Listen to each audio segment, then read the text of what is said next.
지난주 화요일에 윤석열 대통령이 영빈관에서 국민정신건강정책 비전 선포를 하였습니다. 우리나라가 OECD에 이렇게 가입해 있는데 OECD 국가 중에 우리나라가 자살률이 계속해서 1위를 이렇게 달리고 있다고 합니다. 그리고 많은 그 국민들의 그런 행복 지수가 OECD 국가 중에서 가장 낮은 나라 중에 이렇게 하나라고 합니다.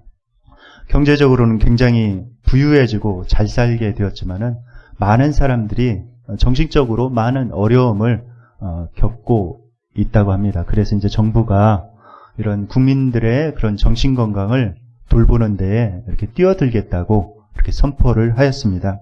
그래서 이제 4대 전략을 세웠는데 그 4대 전략 중에 하나가 일상적 마음 돌봄 체계를 이렇게 세우겠다 이렇게 말씀합니다. 어떤 말인가 하면은 국민들이 정기적으로 정신건강 체크를 이렇게 받고 이렇게 상담받을 수 있는 기회를 또 치료받을 수 있는 기회를 넓히겠다 이렇게 말씀합니다.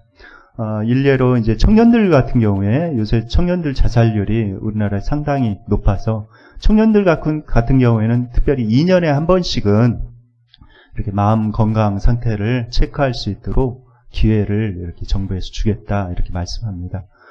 그래서 이제 우리나라 10년 내에 자살률을 50% 정도 낮추는 것을 목표로 이 정책을 추진하고 있습니다. 현대인들은 많은 스트레스에 이렇게 시달리고 있습니다. 인생을 살아가면서 그 인생의 짐이 만만치가 않죠. 때로는 권태감에 빠져가지고 굉장히 힘들어하기도 하고 어떤 경우에는 일을 추진하다가 그것이 제대로 되어지지 않은 경우에는 무력감에 이렇게 빠지기도 합니다. 그리고 어떤 일에 실패를 하여서 좌절하고 쓰라린 그런 고통 가운데 넘어져서 힘들어하는 경우도 너무나도 이렇게 많이 있습니다. 우리가 원하든 원치 않든 인생에 그런 짐이 있습니다. 인생의 무게가 이렇게 있죠. 가장은 가장 나름대로 가정의 생계를 책임지고 또 가정을 이끌어 나가야 되는 그런 인생의 짐이 있고 또 아내는 아내 나름대로 여러 가지 신경 써야 될 일들이 많이 있습니다. 또 요새 자녀들을 보면은 참 여러 가지 걱정이 많아요. 열심히 또 공부도 해나가야 되지 또 앞으로 자기가 살아가야 될 그런 직업과 진로를 개척해야 하는데 이 대학을 졸업하면은 그 직업을 얻을 수 있을까? 또 졸업하고 나서도 어떤 직업을 내가 선택하고 어떤 배우자를 선택하면서 이렇게 살아가야 되는지 여러 가지 고민이 많은 모습을 이렇게 보게 됩니다. 때로는 우리가 원치 않는 그런 어려움에 처하기도 하죠. 건강의 어려움에 처하기도 합니다. 그리고 경제적으로 굉장히 어려움 가운데 이렇게 처하기도 하죠. 그런데 이러한 그 삶의 무게와 어려움들이 오늘날만의 문제는 아닌 것 같습니다. 오늘 성경 본문이 나오는 2000년 전에도 그런 어려움들이 역시 이들에게 다 있었다는 것을 알 수가 있습니다. 2000년 전에 이들의 상황은 어땠는가? 정치적으로 굉장히 억압을 당하고 있었죠. 독립국이 아니라 이스라엘 사람들이 로마의 통치를 받아서 착취를 당하고 굉장히 어려움을 겪고 있었습니다. 그리고 또한 그들이 경제적으로도 굉장히 빈곤했습니다. 지금 우리나라는 굉장히 잘 살고 있죠. 먹고 사는 거 별로 걱정할 것이 없습니다. 그런데 이때 당시에는 굉장히 그런 어려움들이 있었다는 것을 성경을 읽어보면 알 수가 있습니다. 오병이어의 기적을 우리는 다 기억하고 있습니다. 오병이어의 기적. 예수님께서 물고기 2마리와 보리떡 5개로 5,000명 이상이 되는 어마어마한 군중들을 배불리 먹이시고 12광질에 이렇게 가득 거두셨죠. 그런데 이제 그들이 오병이어의 기적을 사람들이 경험하고 나서 예수님을 따라다니는 이유가 무엇이었는가? 성경을 보면은 그들이 먹고 배불렀기 때문에 예수님을 따라다녔다고 이렇게 기록이 되어 있습니다. 그러니까 그것이 참 생각해 보면은 사람들이 그만큼 잘 못 먹었다는 그런 이야기입니다. 배를 골고 있는 사람들이 많이 있었다는 그런 이야기예요. 오죽하면은 예수님 따라다니면 적어도 굶지는 않겠다. 이런 생각을 하면서 사람들이 예수님을 따라다녔겠습니까? 그런 경제적인 그런 어려움들이 있었죠. 그리고 치안도 굉장히 불안한 상태였다는 것을 또 성경을 읽어보면 알 수가 있습니다. 예수님께서 여리고 비유를 들죠. 여리고를 지나다가 강도당한 그런 사람 이야기를 이렇게 하십니다. 그것을 보면은 그때 당시에 치안이 그렇게 좋지 않은 상황이었다. 여행하다가 강도를 만나기가 쉬운 그런 상황이었다는 것을 알 수가 있습니다. 역시 2000년 전에 사람들도 여러 가지 삶의 그런 무게와 짐 가운데 인생을 살아가고 있다는 것을 알 수가 있습니다. 이 땅의 모든 사람들은 이런 인생의 짐을 지고 갑니다. 그런데 예수님께서 우리에게 그 인생의 짐을 해결할 수 있는 그 평안의 길을 우리에게 제시해주고 있습니다. 오늘 말씀 마태복음 11장 28절 말씀을 다 함께 읽겠습니다. 시작. 수고하고 무거운 짐진 자들아 다 내게로 오라. 내가 너희를 쉬게 하리라. 네, 그 평안의 길을 어떻게 갈 수 있다고 말씀하고 계십니까? 수고하고 무거운 짐진 자들아 다 내게로 오라. 내가 너희를 쉬게 하리라. 말씀하고 있죠. 오라고 말씀하고 계십니다. 나에게 와라. 이렇게 말씀하고 계시죠. 이 말씀은 예수님께서 우리에게 데이트를 신청하시는 거예요. 나와 데이트 좀 하자. 요새 내가 너를 보니까 삶의 고민과 염려와 근심과 여러 가지 인생의 문제로 힘들어하고 있는 것 같은데 나와 데이트 좀 하자. 너의 그런 고민을 솔직하게 나한테 말해보렴 하면서 예수님께서 초청을 하고 계신 것입니다. 이런 예수님께 나아가야 우리가 진정한 평안을 얻을 수가 있습니다. 베드로전서 5장 7절에 보면은 이렇게 말씀하고 있어요. 너희 염려를 다 주께 맡기라.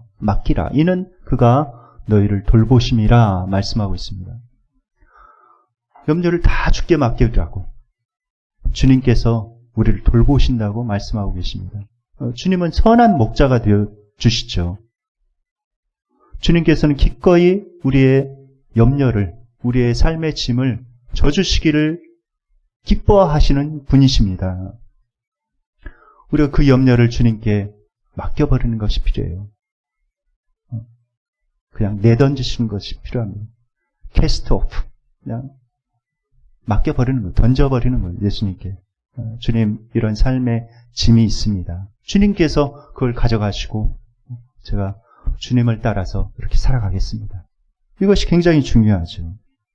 주님께서는 우리가 이 땅에 살아가면서 어떻게 평안한 마음으로 인생의 짐을 내려놓고 살아갈 수 있는지 그 비결을 말씀을 통해서 우리에게 알려주셨습니다. 마태복음 6장 34절에 보면은 이렇게 말씀하세요. 그 비결 중에 하나가 이런 말씀입니다. 다 함께 한번 읽어보겠습니다. 네, 시작.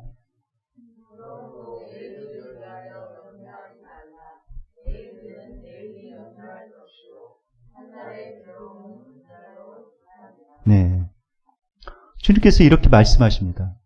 내일 일을 위하여 염려하지 말라. 내일 일은 내일이 염려할 것이다. 이렇게 말씀합니다.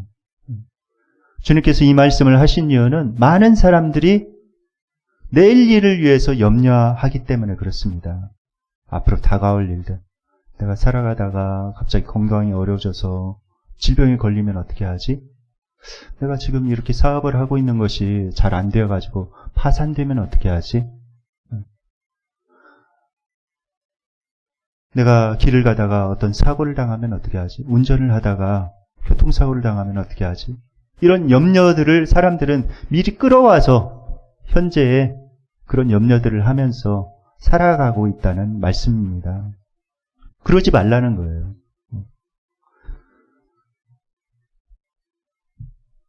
하루에 하루씩만 살아가는 것입니다. 그 리빙 바이블에 보면은 이렇게 표현하고 있더라고요. Live one day at a time. 그러니까 한 번에 하루씩만 살아라 이렇게 말씀하고 있습니다. 그것이 참 삶의 지혜인 것 같아요.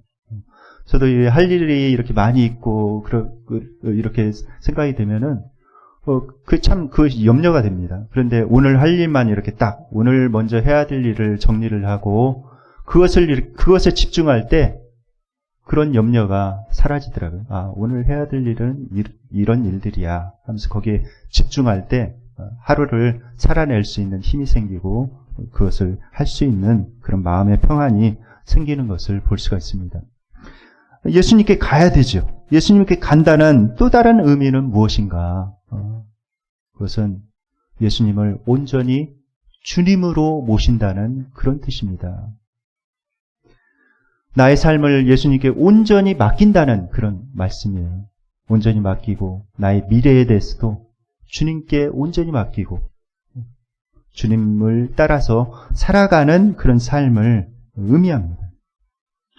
예수님께서는 우리의 선한 목자가 되시죠. 심지어는 자신의 목숨까지 내놓으신 선한 목자가 되십니다.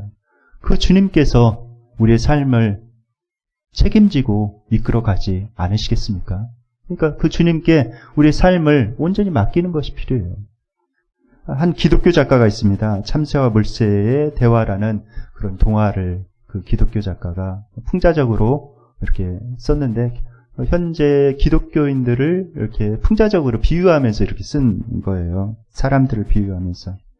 거기에 이제 참새와 물새가 나오는데 물새가 참새에게 얘기합니다. 참새야, 저기 머리를 숙이고 고민 가운데 걸어가고 있는 저 사람들 좀 봐봐. 그 모습이 참 우습지 않니? 온갖 인생의 고민들을 다 가지고 있고 살아가고 있구나. 그러자 참새가 물새에게 대답합니다. 물새야, 아마도 그 사람들은 우리를 돌보시는 그 하나님이 아마 없나 봐. 라고 대답을 합니다. 우리가 웃고 이렇게 넘어갈 수 있는데 이 안에 많은 뜻이 이렇게 담겨 있죠. 예수님께서 마태복음 6장 26절에 이렇게 말씀하고 있습니다. 다 함께 한번 읽어볼까요? 네, 시작. 공중의 새를 보라. 심지도 않고 거두지도 않고 창고에 모아들이지도 아니하되 너희 하늘 아버지께서 기르시나니 너희는 이것들보다 귀하지 아니하냐. 네. 제가 겨울이 되면은 참 이 새들은 어떻게 살아갈까 하는 그런 생각을 합니다. 보면은 먹을 것이 없지 않습니까? 그런데 어떻게 추운 겨울을 이렇게 살아갈까? 심지어 눈도 많이 오게 되는데 저 새들이 어떻게 먹고 살까라는 그런 생각을 하게 됩니다. 그런데 잘 먹고 살더라고요. 살도 투실투실 쪄가지고 잘 먹고 살고 잘 날아다니면서 사는 모습을 보게 됩니다. 하나님께서 그것들을 먹이고 입히시는 것이죠. 들의 새들도 짐승들도 하나님께서 다 먹이시는데 우리를 먹이시지 않겠느냐 이렇게 말씀하십니다. 그러시면서 주님께서 말씀하세요. 마태복음 6장 33절에 너희는 먼저 그의 나라와 그의 의를 구하라. 그리하면 이 모든 것을 너희에게 더하시리라 말씀하고 있습니다. 우리가 해야 될 일은 뭔가 하나님의 나라와 하나님의 의를 구하는 일입니다. 정말 하나님께서 원하시는 것이 무엇인가? 하나님께서 내 삶 가운데 원하시는 것은 무엇일까요? 그것을 먼저 쫓아가라는 것입니다. 주님의 나라와 의를 위해서 먼저 쫓아가면은 나머지 것은 책임져 주시겠다 말씀하고 계십니다. 우리가 삶에 어려움이 생길 때 보통 사람들은 사람들을 찾습니다. 자기를 도와줄 만한 그런 사람들을 찾죠. 그러나 그 사람들이 어떤 때는 도움이 되기도 하지만 그렇지 않은 경우가 많이 있습니다. 철석같이 믿었던 사람들이 나를 배신하고 떠나가기도 하고 굉장히 사랑하는 사람이 나에게 아픔을 주기도 합니다. 그래서 어떤 사람은 이런 이야기를 하죠. 사람은 신뢰할 대상이 아니라 사랑해야 될 대상이다. 이렇게 말씀합니다. 우리가 유일하게 신뢰해야 할 그런 대상은 누구인가? 바로 하나님이시죠. 하나님만이 우리가 온전히 믿고 신뢰할 만한 그런 대상입니다.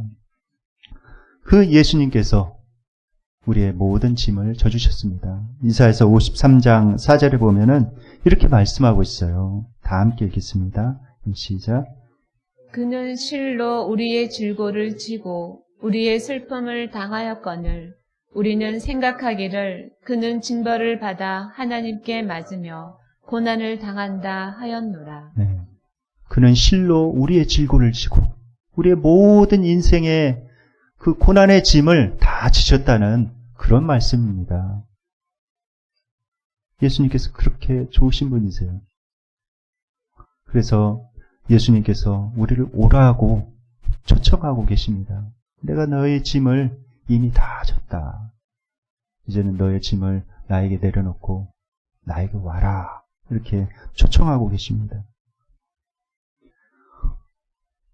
러시아의 대문호 톨스토이가 있죠. 러시아가 굉장히 사랑하고 존경하는 작가입니다. 이분이 55세까지 하나님을 떠났어요. 어렸을 때는 이제 교회 열심히 다니고 신앙생활을 하다가 그만 18세 때 하나님을 떠났습니다. 이분이 55세가 되어서 이렇게 고백을 해요. 내가 신앙생활을 어렸을 때 했던 15년 외에는 마음의 평안이 없었다라고 고백을 합니다. 그런데 이분이 이제 청소년기 때 하나님을 떠난 그런 이유가 있습니다. 18세 되던 날 친구가 이렇게 온 거예요. 친구가 와서 이런 이야기를 합니다. 신이 사람을 만든 것이 아니라 사람이 신을 만들었다. 이런 이야기를 합니다. 그러면서 그 친구의 설득에 넘어간 거예요. 그래. 사람이 신을 만들고 종교를 만들었지. 그래서 이렇게 종교 생활을 한다는 것은 그 있지도 않는 신에게 종속되는 것이고 그 다음에 얽매이는 것이야. 사람이 신을 만들었다. 이게 진리야. 라고 생각하면서 하나님을 떠나갑니다. 그러고 나서 많은 인생을 이렇게 살아가죠. 그래서 그가 만 55세가 되자 다시 자신의 삶을 이렇게 되돌아본 거예요. 그래서 그의 인생론이라는 그런 책에서 그가 이렇게 고백을 합니다. 그의 고백을 그대로 읽어드리겠습니다.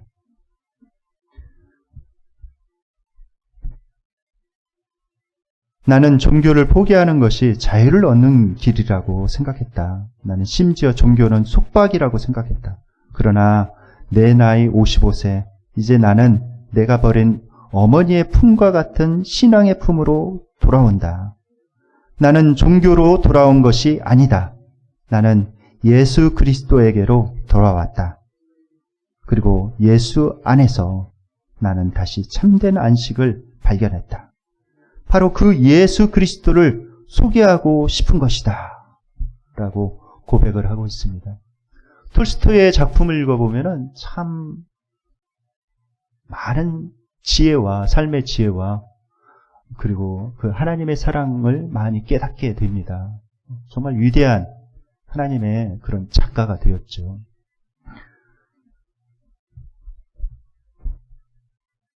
여러분들은 성경을 이렇게 보면서 가장 큰 고난을 당한 사람을 누구라고 이렇게 꼽습니까? 많은 사람들이 욥의 고난을 이렇게 말씀하죠. 욥이 엄청난 고난을 당했죠. 하루아침에 재산이 다 날아가고 하루아침에 자녀들도 다 죽고 그리고 아내도 이렇게 떠나가고 그런 어마어마한 고통을 당했습니다. 그런데 욥 못지않게 저는 다윗이 정신적으로는 욥보다도 훨씬 큰 고난을 당했다고 저는 생각합니다. 그 이유 중에 하나가 욥은 자식들 문제로 이렇게 속썩은 적은 없는 것 같아요. 성경을 읽어보면. 욥의 자식들이 아버지의 마음을 힘들게 하였더라, 아버지에게 불순종하였더라, 이런 이야기가 전혀 나오지 않습니다. 그런데 다윗은 어떻습니까? 다윗은 자식의 문제로 너무너무 힘들어 했습니다. 고난 중에 제일 큰 고난이 있다면은 아마 자식의 고난일 거예요. 자식의 고난이 제일 큰 고난일 것입니다. 다윗이 어떤 자식의 고난을 당했습니까? 형제들 간에 싸운 거예요. 싸워가지고 자식 하나가 죽은 것입니다. 다른 사람에게 이렇게 죽어도 너무 비통한 일이 아닙니까? 그런데 형제간에 싸워가지고 그렇게 한 자식이 죽었으니 얼마나 비통스럽습니까? 너무 괴로웠을 거예요. 그리고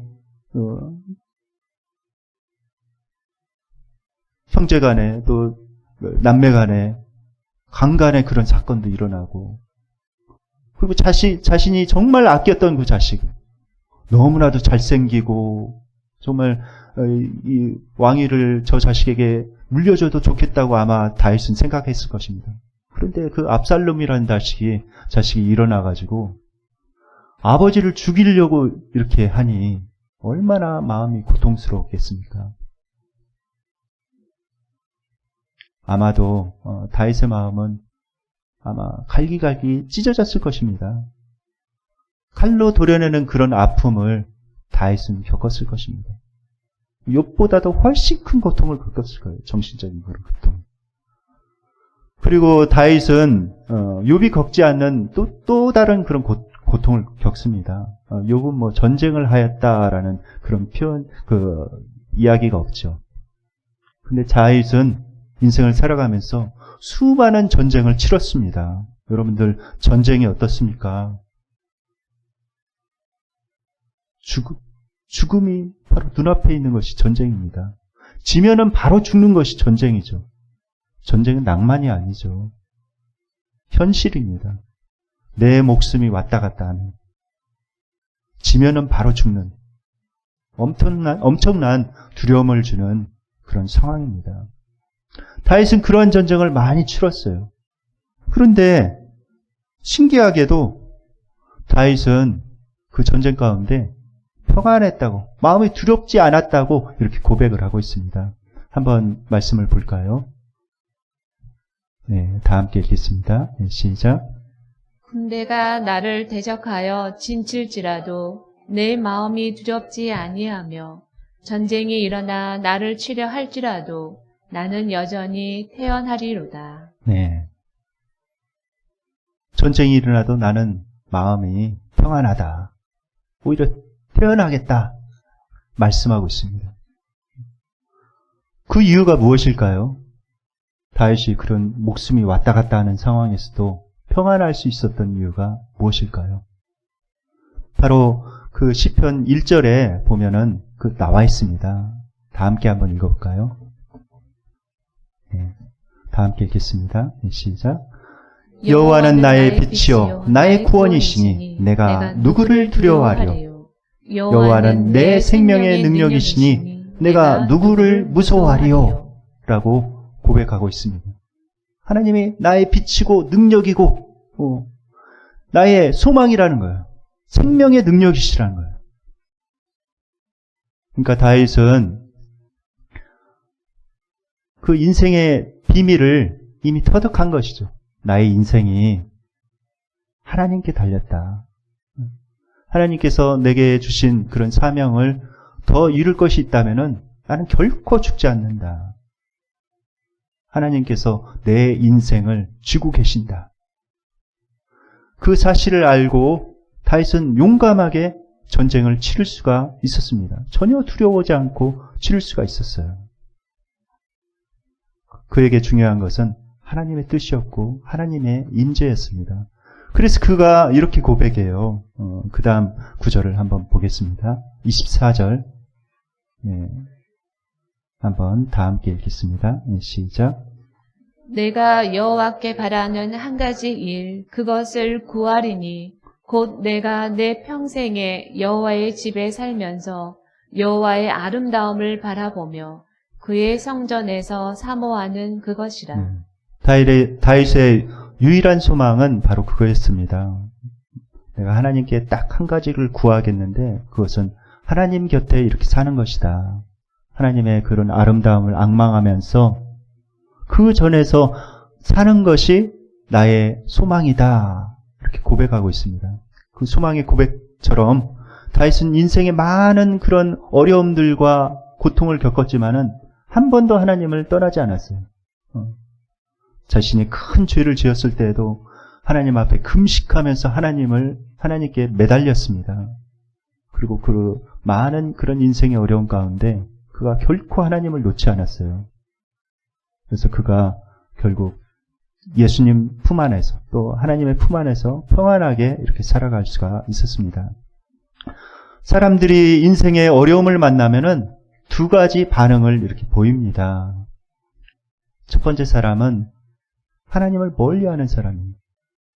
신앙생활 잘 하다가 인생의 어려움을 만났을 경우에 하나님을 멀리하는 사람이 있습니다. 아마도 그가 하나님이 나를 사랑하시지 않는 것 같다 이런 생각을 할 수도 있고, 하나님이 안 계신가 보다 나에게 이런 어려움들이 생기다니 신앙생활을 하는데도 하니까 아마 하나님을 멀리 하는 것 같습니다. 그런데 아이러니하게도 그때야말로 하나님의 도움이 필요한 순간이죠. 하나님께서는 도와주시려고 이렇게 기다리고 계시는데 그때야말로 도움이 필요한데 하나님을 멀리하다니 참으로 안타깝고 어리석습니다. 두 번째 사람은 어떤 사람인가? 인생의 어려움이 왔을 때 하나님을 진짜 가까이 하는 사람이에요. 그 어려움이 크면 클수록 더욱더 하나님께 가까이 나가서 하나님을 꽉 붙드는 사람입니다. 그런 사람을 하나님께서 외면하실까요? 결코 외면하지 않으십니다. 하나님을 그렇게 간절히 붙들고 의지하고 하나님께 매달리는 사람을 결코 하나님께서는 멸시하지 않으십니다. 수많은 사람들이 간증하고 있어요. 내가 건강 때문에 죽을 수밖에 없었는데 하나님을 간절히 찾고 하나님을 의지하였더니 이렇게 회복이 되었습니다 라고 하면서 사람들에게 하나님의 살아계심을 간증하고 있습니다. 어떤 사람은 내가 경제적으로 완전히 파산되어 가지고 다시 일어날 수 없는 어마어마한 빚을 졌었는데 제가 하나님을 의지하고 하나님께 간절히 기도했더니 하나님께서 인생의 길을 열어주셔서 이렇게 재기할 수가 있었습니다. 또 어떤 사람은 가정의 문제로 인해서 너무나도 고통스럽고 힘들고 도저히 일어날 수가 없었는데 하나님을 간절히 의지했더니 정말 이 가정이 이렇게 온전히 회복되어서 이렇게 아름다운 가정이 되었습니다. 라고 간증하는 사람들이 많이 있습니다. 하나님을 그렇게 간절히 의지할 때, 하나님을 찾을 때 그런 하나님을 경험할 수가 있는 것이죠.